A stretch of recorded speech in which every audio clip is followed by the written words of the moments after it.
әрбір мұсылманның уайымы сол болуы керек. Кім ойланып көрді? Пайғамбарымыз саллаллаху алейхи уассаламды мен ең болмағанда түсімде көрдім бе деп. Пайғамбарымыз саллаллаху алейхи уассаламды көруді әрбір мұсылман аңсауы керек. Ертең жәннатта бірге болып пайғамбарымызды көруді аңсағандай бұл дүниеде де иншалла пайғамбарымыз саллаллаху алейхи уассаламды түсімде көрсем деген әрбір мұсылманда арман болуы керек. Неге? Өйткені бұл сіздің жүрегіңіздегі махаббаттың белгісі. Адам жақсы көрген кезде көргісі келеді, сағынып тұрады. Ең болмағанда түсінде көруді қалайды. Енді түсімізде көргіміз келсе, ғұламаларымыз мына амалдарды иншалла атқарып жүретін болсақ, Алла тағала оны бізге нәсіп етеді дейді. Жалпы бұл тәжірибеден өткен дүние. Нақты пайғамбарымыз саллаллаху алейхи вассалам мені түсіңде көру үшін мына нәрсені істе деген бір тікелей нұсқаулық жоқ. Бірақ ғұламаларымыз тәжірибенің нәтижесінде иншалла осы нәрселерді адам істейтін болса, пайғамбарымыз саллаллаху алейхи уассаламды түсінде көре алады дейді. Оның ең бірінші қадамы, ең бірінші істеуіңіз керек болған нәрсе бұл пайғамбарымыз саллаллаху алейхи уассаламға көптеп салауат айту. Пайғамбарымыз саллаллаху алейхи уассалам кім маған бір салауат айтса, саллаллаху та'ала биха ашран дейді. Алла тағала соны 10 есе етіп сізге қайтарады. Алла тағала пайғамбарымызға 10 рет салауат айтсаңыз, сізге 10 рет салауат айтады дейді. Бұл жердегі пайғамбар Алла тағаладан болған салауат адамға деген. Бұл әлбетте мейіріміне бөлеу, күнәсін кешіру, өзіне жақындату, осындай мағынада.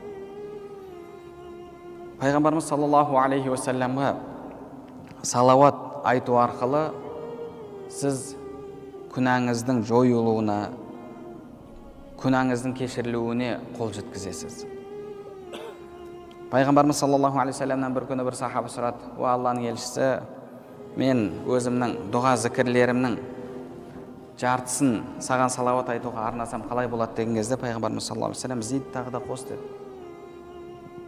Мен бағанағы 4-тен 3-ін арнасам қалай болады деген кезде пайғамбарымыз саллаллаху алейхи уассалам тағы да қос деді. Яғни сіз салауат айта берсеңіз, тіпті бағанағы дұға жасамай салауат айта берсеңіз, Алла субхана ва тағала сізге көкейіңіздегі Алла тағаладан сұрамақшы болған қажетіңізді беріп қояды.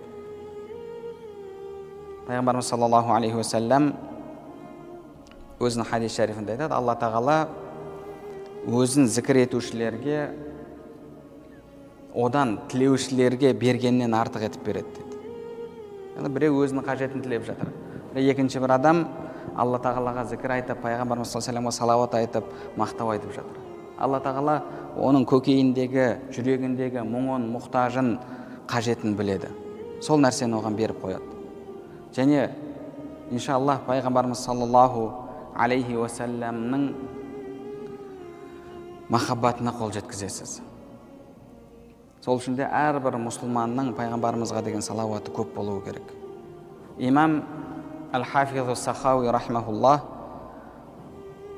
өзінің Al-Qawl al-Badi' fi salati ala al-Habib al-Shafi' атты кітабында пайғамбарымыз саллаллаху алейхи уассаламға салауат айтудың,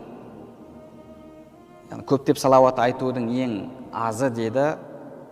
Пайғамбарымыз саллаллаху алейхи уассаламға біз көп салауат айтуымыз керек. Сол салауаттың ең азы кемінде күніне 300 рет болу керек дейді.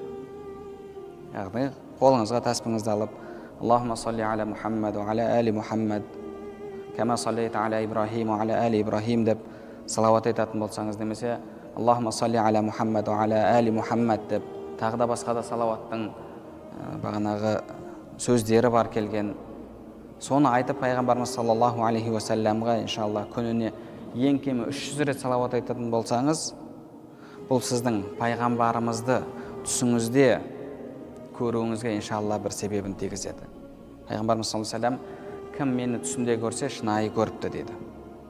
Және иншалла бұл дүниеде түсімізде көріп көзайым болғанда ертең Алла тағала жұмақта бірге болып көзайым болуды иншалла нәсіп етеді. Және одан кейін яғни бірінші осы салауат. Білесіздер, осы жақында WhatsApp'та тағы да басқа да әлеуметтік желілерде Пайтақт деген киноның телесериалы, сол жерде екінші Абдулхамид жайында бір қысқа бір пайғамбар саллаллаху түсінде көріп бір кісінің келгендігі жайында келеді. Сол жерде бағанағы екінші Абдулхамидтің сол күнделікті үйірдінен пайғамбар саллаллаху айтып жатқан салауатын айтпай ұйықтап қалғаны айтылады. Енді жалпы бұл сол халифаның басынан өтті ме, немесе басқа ғұламаның басынан өтті ме, басқа бір халифаның, бірақ негізі кітаптарда осы оқиға келеді. Бұны бірнеше бір кітаптарда, ғұламалардың уағыздарында да тыңдағанбыз алдын, бұл бағанағы осы киноға шықпай тұрып. Иншалла бір яғни бір болған оқиға негізі бар деп қарастыруға болады.